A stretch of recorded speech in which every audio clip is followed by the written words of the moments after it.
¿A qué grado la amó? Imagínense, entregó su vida por ella. Su sangre fue derramada. Eso nos habla de la magnitud del amor que Dios le tiene a su iglesia. De ese aprecio, amor, bondad, misericordia que le tiene a su iglesia.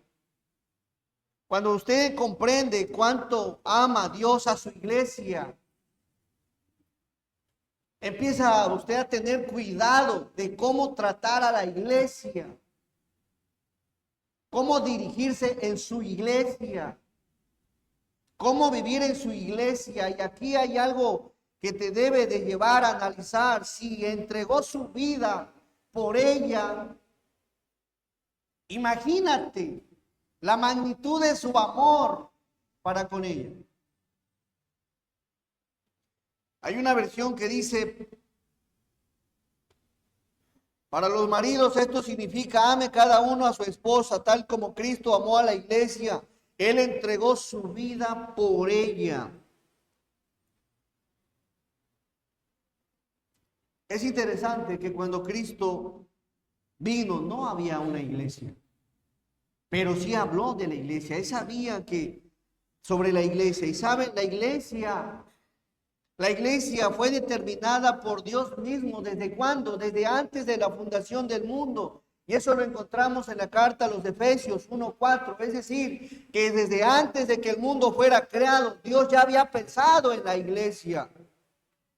Y la iglesia son todas aquellas personas que han sido regeneradas. Todas aquellas personas que han nacido de nuevo espiritualmente, que le han abierto su corazón a Cristo, aceptándolo como su Salvador personal. Cuando Cristo llega, no había una iglesia, había un pueblo, el pueblo de Israel. Pero Dios ya había pensado en la misma. La iglesia fue concebida en el ministerio del Señor Jesús. Fue concebida en el ministerio del Señor Jesús y fue manifestada en Hechos capítulo 2. Ahí fue cuando se inaugura por primera vez la iglesia. Había 120 personas en el aposento orando y cayó sobre ellos el Espíritu Santo, y desde ahí ha iniciado el periodo de la iglesia. Yo creo y estoy convencido que la iglesia le pertenece al Señor Jesús. Le pertenece a Él. Él fue quien pagó un gran precio por ella. Y debemos de tener cuidado de lo que le pertenece a Dios.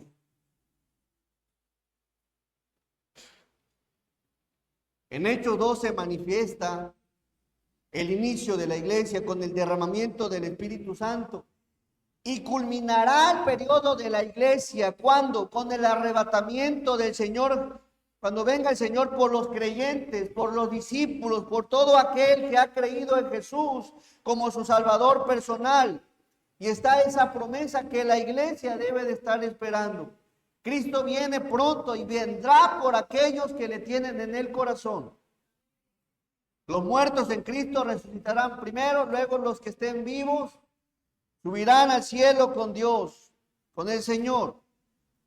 Así que, iglesias, son todas aquellas personas, no es en la instalación. Hay quienes quieren, vamos a la iglesia, y hacen una referencia a la construcción, al edificio. No, eso no es la iglesia según la Biblia.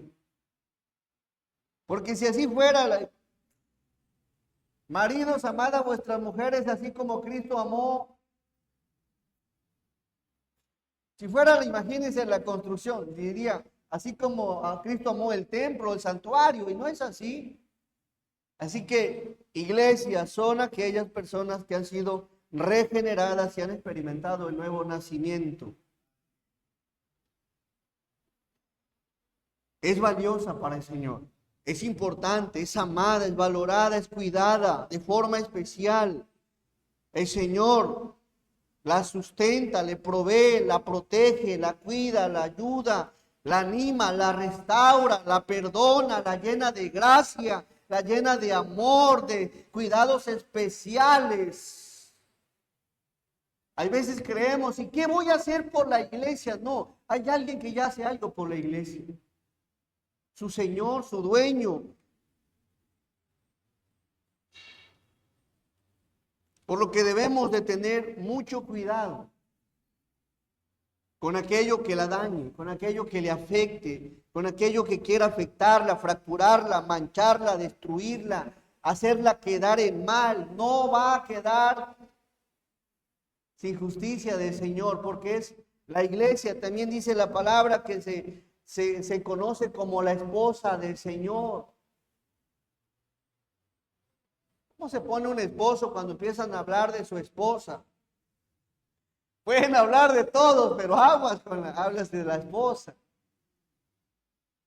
El Señor ama a su iglesia, el Señor ama a su esposa.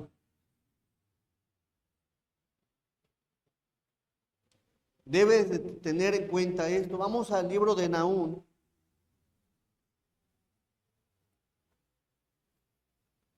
La iglesia no está sola. La iglesia tiene un dueño, tiene un salvador, tiene alguien que ya la protege. Ojalá y nunca te metas en problemas. Hay quienes la quieren dejar en mal. Hay quienes hablan de ella, hay quienes la critican, la señalan, la quieren manchar, la quieren destruir. Debes de saber algo. Nahum 1:3, por favor. Dice la palabra: Jehová es tardo. ¿Para qué? Para la ira. Y grande en poder. Y no tendrá, ¿por qué? Por inocente al culpable. Así es Dios, no tiene por inocente al culpable. Culpable que haya, culpable que se la verá con Dios. Jehová marcha en la tempestad y el torbellino, y las nubes son el polvo de sus pies. Así que, hermanos, visitas, debemos de tener cuidado cómo tratamos a una iglesia. Desde luego, tratar con la iglesia es tratar con Dios mismo, porque es de Él. Respeta, ámala, cuídala en lo que te corresponde como persona. No permitas que algo quiera mancharla. Debemos de tener temor. ¿Cómo se conduce la iglesia? Vamos a analizar unos versos, por favor, en Hechos 2:44. ¿Cómo era la iglesia en un principio? Esa iglesia que fue tan amada por el Señor. Hechos, por favor, capítulo 2, verso 44. Dos cosas veremos en relación a la iglesia. Todos los que habían, ¿qué? Creído. Todos los que habían creído, ¿cómo estaban? Juntos. La iglesia primitiva, la primera iglesia, estaba junta, reunida. No solo observamos que se reunían, tenían buenos lazos. Nunca la iglesia primitiva nos enseña una iglesia dividida, una iglesia fracturada, una iglesia donde alguien tiene intereses personales. No. No me digas que la iglesia dividida forma parte del plan del Señor. No, eso forma parte del plan de la carne. La iglesia del Señor, la primera iglesia, estaban juntos. Todo lo que quiera fracturar la iglesia no viene del Señor. El plan del Señor es que estén juntos, que estemos juntos.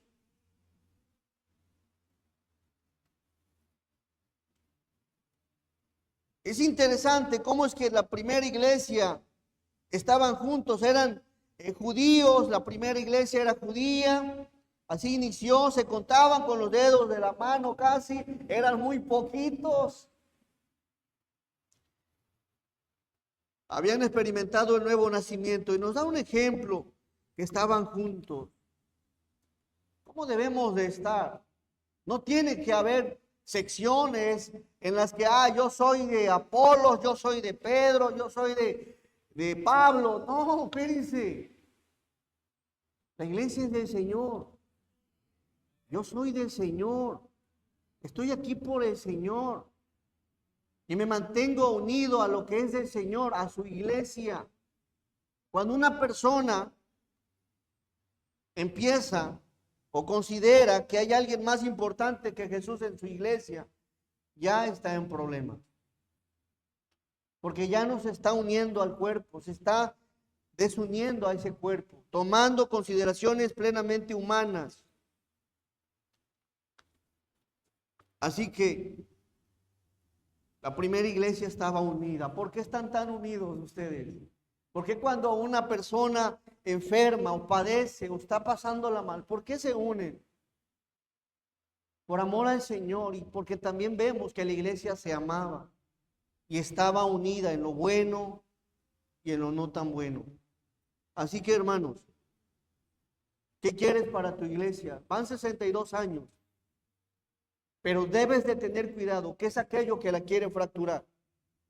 Y tú como cristiano no debes permitir esto de nadie. Cuando veas que empieza a entrar algo a querer fracturarla, considera, no viene del Señor.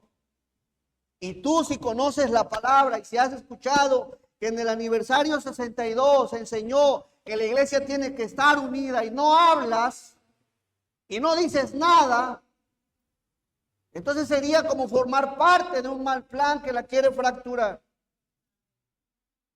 A veces por quedarnos callados, por no querer tener un problema, dejamos que en la maldad entre. ¿Quién es el que la quiere, quién la quiere afectar? ¿El enemigo principal quién es? Satanás. Hurta, mata y destruye. Ahora, Satanás no se va a presentar porque es espíritu. Ese va a influenciar a la gente para afectarla. A ver, ¿cómo se afecta a una iglesia? ¿Qué la afecta? Escuché comunicación. El chisme la afecta. ¿Qué más? La murmuración la afecta. ¿Qué más? El orgullo, la soberbia, la arrogancia, la altivez, la amargura, el enojo, la ira, la jactancia, tener un concepto más allá del que debes de tener. Eso afecta a la iglesia. Aquí nadie de nosotros tiene que brillar. Y Satanás sabe cómo puede llegar y va a buscar la forma de separarnos. Y tan es así que cuando no puede con una iglesia, empieza a buscar las familias. Y si fractura las familias, fractura la iglesia. Pero él nunca se cansa de querer dividirla. Por eso debes de tener cuidado en todo aquello que quiera afectar la iglesia del Señor. Y si usted forma parte de algo que afecta a su iglesia, debe de saber que va a tener un problema muy serio. ¿Con quién? Con el Señor. Y yo veo que Dios nunca pierde una batalla.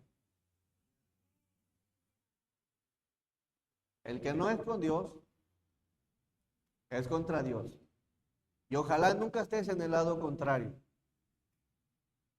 No te preguntes si en algún momento formas parte de algo que fracture una iglesia. No te preguntes por qué pasan las cosas. Dios no tendrá por inocente ¿a quién? Al culpable.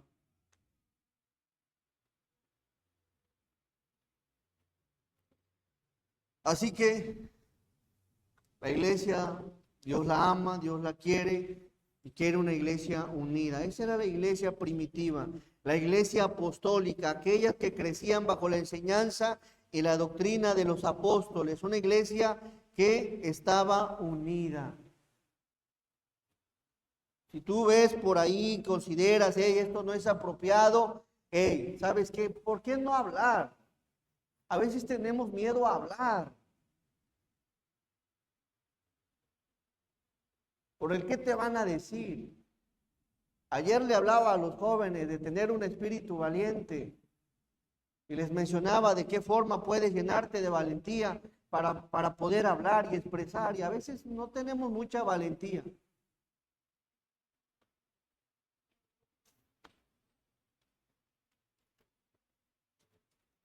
Evitemos todo aquello que desune a una iglesia.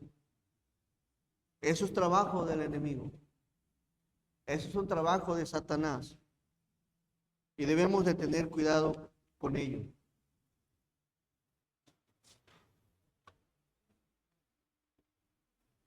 A veces conocemos la voluntad de Dios y aún así no hablamos ni decimos nada. Vamos por favor a la carta a los Efesios. ¿De qué manera Dios nos puede ayudar para mantenernos unidos? Efesios, por favor, capítulo 4, verso 1.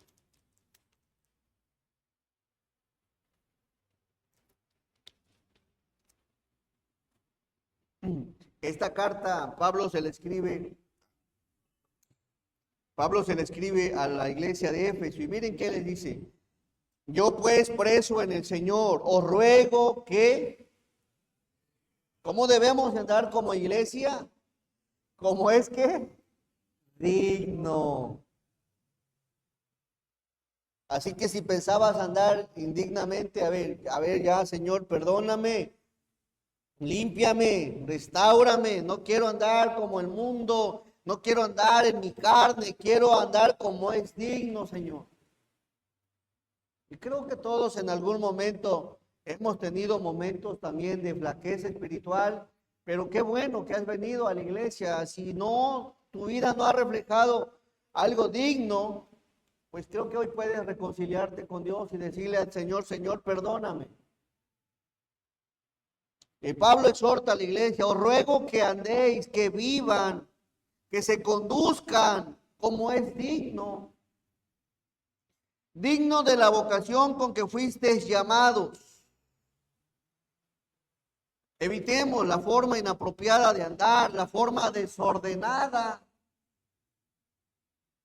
Si hay un desorden en tu vida, en tu matrimonio, en tu relación, en la familia, en el trabajo, cambia ya.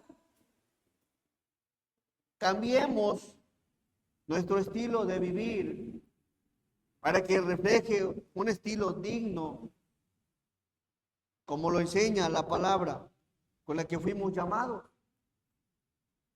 Equivocarse, todos nos equivocamos, pero seguir en el error, eso ya habla de necedad, habla de rebeldía, habla de que no quieres y no aceptas el plan del Señor. A veces te fallas, te equivocas. El llamado de Dios para la iglesia: andemos como es digno de la vocación con que fuiste llamado. Si hay algo en lo que tu vida está desordenada, pues ya arréglalo. Ya ponle un alto, ya dile: ¿sabes qué? Estoy viviendo una vida en desorden, no estoy viviendo en el plan de Dios, no estoy viviendo dignamente. Ya.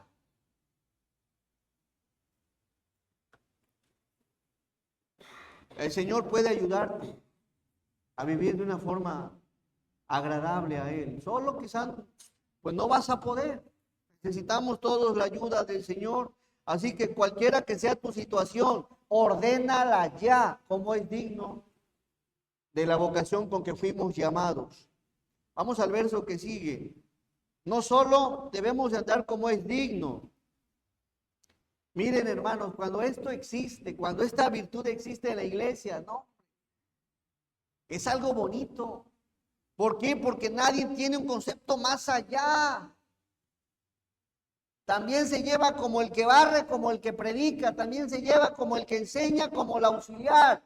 Tan bonito que se lleva, pero tiene que haber en la iglesia con toda ¿qué? Humildad. humildad. Tienes una profesión, qué bueno. Pero aquí somos familias del mismo Señor. Tratémonos como tal. Que lo que has logrado, que lo que tienes, que lo que has tenido en la vida no te lleve a tener un concepto más allá en la iglesia. Con humildad. Háblese de conocimiento, háblese de cosas materiales, háblese de posición allá afuera, quizá tienes un buen cargo allá afuera. No, aquí no vas a venir a traer las cosas y formas del mundo. Aquí somos una familia y tal cual vivimos aquí, deberíamos vivir allá afuera.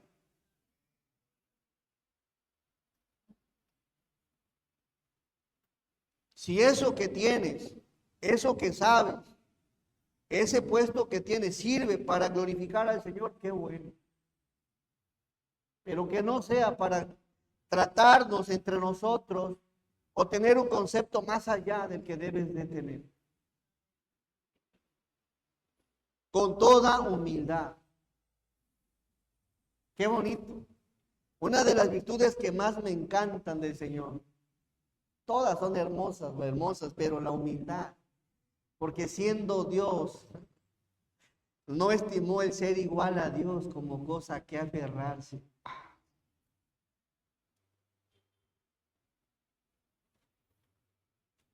Que si tienes un doctorado, qué bueno. Pero aquí, hermano, los títulos me los cuelgan allá afuera, mire, aquí, humildes. Amén. Que si tienes la casa de lujo, humildes aquí con aquel que apenas tiene un jacalito. Porque así como murió Cristo por ti, también murió por el que no tiene. Humildes, con toda humildad y mansedumbre. El Señor espera que no seamos soberbios, ni altivos, ni arrogantes, ni presunciosos, ni altaneros, ni jactanciosos, no, sencillos, como palomas, mansos, pacientes unos con otros, hermanos, tolerantes, ser empáticos. A veces en la iglesia surgen problemas porque no somos muy mansos. Debes entender que en la iglesia hay pequeñitos, bebés espirituales, niño espiritual, adolescente espiritual, jóvenes espiritual. Y alguno que otro anciano espiritual. Y hablo no de canas, hablo de madurez espiritual. Así que a veces crees tú que alguien, niño, tenga que actuar como un anciano. Hay que tener paciencia y ayudarlo a crecer en su vida espiritual. Cuando tú comprendes eso, empiezas a ser más manso.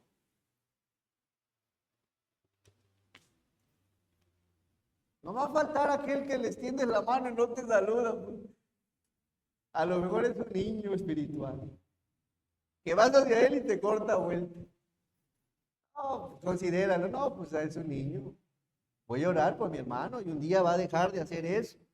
Pero ora y exhórtale. Háblale con la palabra, que tales acciones no son formas ni dignas de la vocación por la que fue llamado. Y en vez de hablar, ve a él y habla con él y exhórtale. A falta de mansedumbre, ¿saben qué significa ser manso? Una persona que tiende a ser paciente.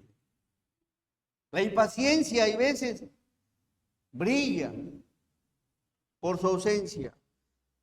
Antónimo de ser una persona mansa es una persona brava,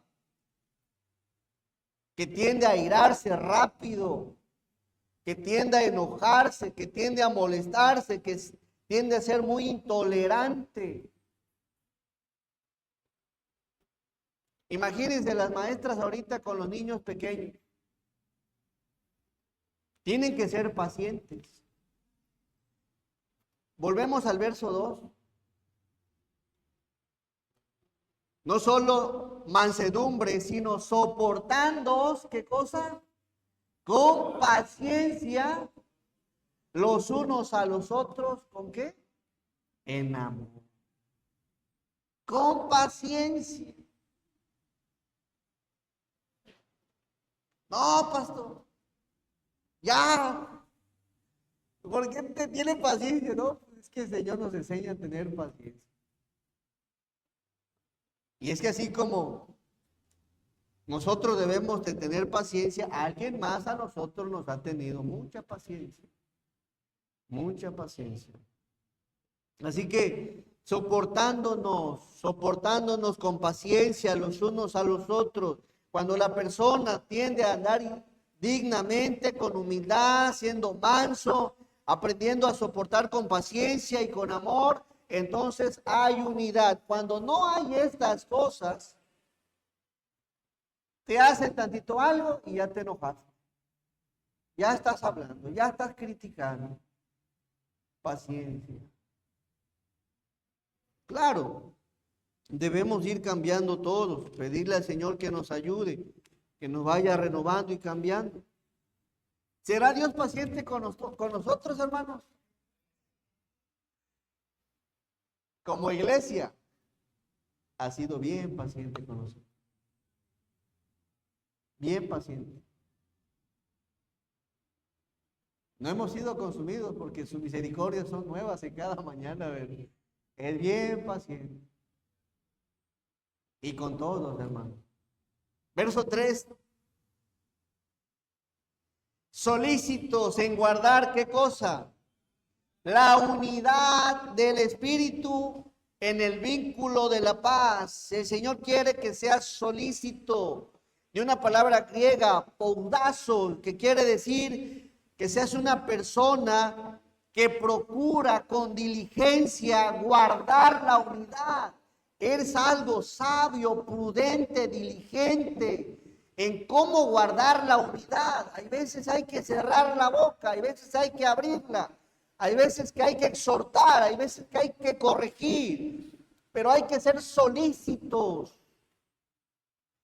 Y para eso se requiere de la presencia del Señor. ¿Para qué? Para que como iglesia seamos solícitos y se guarde esa unidad que el Espíritu quiere en nosotros. Guardar, de una palabra griega, tereo, significa que vigilemos. Que vigilemos. También significa mantener el ojo sobre. Imagínense, el pastor tiene que, mantener el ojo. Es como tú como papá con tus hijos. Debes de mantenerles el ojo. Debes de guardar, evitar que haya un conflicto en su corazón de tus niños, en el corazón con algo más, en lo que ve, en lo que escucha, en lo que hace, con quién se relaciona. Mantén el ojo. Guardar. Conservar, reservar, custodiar. Hermanos, entre nosotros debemos de aplicar eso, ser solícitos. No te desentiendas. Que lo arregle el pastor. Si puedes atender a una situación pequeña, pues hazla. Recuerda que la mies es mucha y los obreros bien poquitos.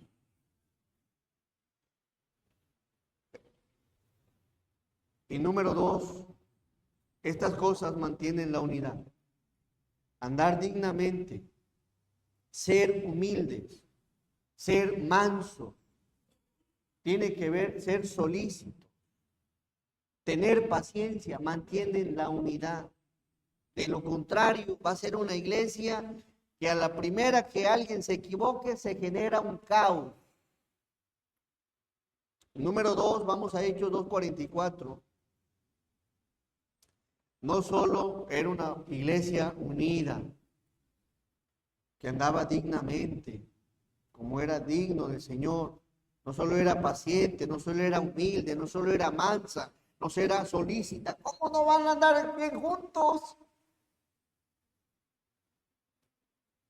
Una persona que cumple estas cualidades como cristiano, antes de hablar, y es más, evita hablar del hermano, lo que hace él, va con él y lo arregla ahí. Verso 44. Tenían, dice, todos los que habían creído estaban juntos. Y número 2, y tenían en común, ¿qué cosa? Todas las cosas. La palabra común de una palabra griega, koinó, significa que compartido por todos o varios. Lo que hacían, lo hacían juntos, lo planeaban juntos, se organizaban en todas las cosas. Hay veces que pueda que haya una decisión en la iglesia. Bueno, si no estoy de acuerdo en lo que dice la mayoría, bueno, a lo menos pues la voy a apoyar.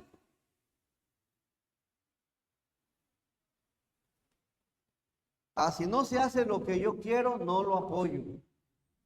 Eso no es estar en común en todas las cosas. Si ya se planteó algo, si ya se atendió algo, si ya se organizó algo, bueno, quizá yo quería del color blanco, se pintó de verde. No por eso evitaré el venir a darle un brochazo a la iglesia. No porque yo quería de un color o de otro, no porque yo quería barbacoa. E hicieron mole, que por cierto es mole. Nadie se vaya. No por eso me voy a ir. No, pues vamos a estar juntos, hermanos. Amén. No siempre se va a hacer quizá lo que yo quiera en algo. No, aquí nosotros somos guiados por el Señor. Y lo que Dios determine, ahí todos nos unimos, como lo hacía la iglesia, y tenían en común todas las cosas. Todas las cosas. Oraban, estudiaban, cantaban, evangelizaban. Qué bonito era la iglesia. Hay un evento, hay una escuelita bíblica. Hey, todos, a ver, ¿qué puedo ayudar? Hay una actividad, vamos todos.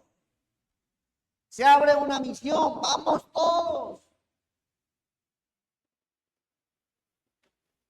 Por eso prevalecían. Era una iglesia unida, que tenían las cosas en común. Hay veces, hermanos, puede que tu idea no se lleve a cabo. Puede que lo que tú traigas en mente no se haga. Pero no por eso debes de dejar de unirte y apoyar. Al contrario, únete de que a ver de qué manera puedo contribuir. Alguien más ya hizo lo que yo quería. Bueno, a ver, vamos a ver qué puedo llevar para apoyar la obra del Señor. Tenían todas las cosas. Y eso es lo mismo que Dios quiere de su iglesia. Que las cosas que se vayan a realizar estemos en común acuerdo. A ver, la mayoría dijo que sí, le entramos y los demás apoyamos. A veces las iglesias son como los partidos, se vuelven como partidos políticos. Si no está conmigo, pues yo hago otra cosa. Y terminan a veces saliéndose de una iglesia, se van como que a picar un lado, se van a otra y andan dispersados. Todas las cosas las tenían en común. El verso que sigue. El amor que se tenían como iglesia los llevaba incluso a ver las necesidades de los necesitados que iban a Jerusalén a adorar al Señor y vendían sus propiedades y bienes y los repartían a todos según la necesidad de ¿quién? De cada uno. No solo estaban juntos, no solo tenían las cosas en común, sino que se ayudaban en sus necesidades. Por eso hay gente que se sorprende, oye, cuando alguien se enferma le echamos un montón. A ver, ¿qué necesitas? ¿Qué requieres? Debemos de tratar esto, hermanos, ayudarnos en nuestras necesidades. No te desentiendas de las necesidades de tu hermano. No solo le digas, voy a orar por ti, mi hermano, no. La iglesia era una iglesia desprendida. Quizá una despensa, quizá para una consulta, quizá un medicamento, quizá una guardia en la noche, quizá a veces en el hospital no hay quien te cuide. Debemos de apoyarnos unos con otros, hermanos. Amén. Esa es la iglesia que era en un principio, que se ayuda en sus necesidades. Tres cosas. Por esa iglesia murió el Señor. Una iglesia que estaba unida, una iglesia que tenía las cosas en común y una iglesia que se ayudaba en sus necesidades. Por eso cuando salgas de la iglesia trata de conversar, de platicar, quizá no sabes si un hermano está pasando un problema económico, un problema en el trabajo, sin trabajo. Eso nos ayuda a ver qué necesitamos como iglesia.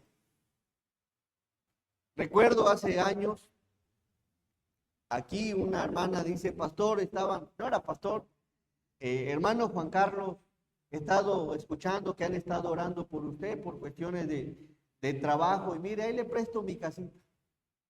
¿Cómo me lleva a recordar eso? Y eso habla de una iglesia que está dispuesta a cubrir una necesidad de alguien más. Ahorita es uno, al rato puede ser usted. Por eso no se desentienda. Cuando haya una necesidad, echen el hombro. Las cargas entre todos pesan menos, hermano. Amén. Así que cuando hablemos de una necesidad, no te hagas el desentendido. Trata de contribuir y verás que es mejor dar que recibir. La iglesia primitiva era una iglesia que estaba unida, una iglesia que tenía las cosas en común y una iglesia que se ayudaba en sus necesidades. Así que permite que Dios hable a tu corazón, guárdalo y aplícalo en la vida. Amén. Vamos a orar. Amoroso y buen Dios, te damos gracias, Señor, porque eres bueno. Gracias, Padre, porque nos enseñas cómo debemos de ser. La primera iglesia es un ejemplo, Señor, de cómo se conducían. Y gracias, Señor, porque no tenemos que experimentar cosas nuevas. Ya lo que has establecido en tu palabra es para obedecerle, Señor. Y ayúdanos a que como iglesia se mantenga siempre unida, Señor. Que se mantengan o nos mantengamos con los acuerdos todos siempre en común, Señor, en común acuerdo, echándole ganas, sabiendo que la obra es tuya y que no hay nada que nosotros aquí tengamos en sí parte, todo es tuyo, Señor. Así que también ayúdanos a tener esa diligencia para poder ver las necesidades de aquel hermano que está pasando algún problema de salud, algún problema laboral, algún problema emocional, algún problema social, espiritual. Ayúdanos, Señor, a que seamos personas de bien para edificar a aquel que está pasando una situación difícil. Ayúdanos como iglesia a seguir tu ejemplo. Lo pedimos en el santo nombre de Jesús. Amén. Hermanos, gracias. No se vaya nadie va, vamos a compartir los alimentos con todos.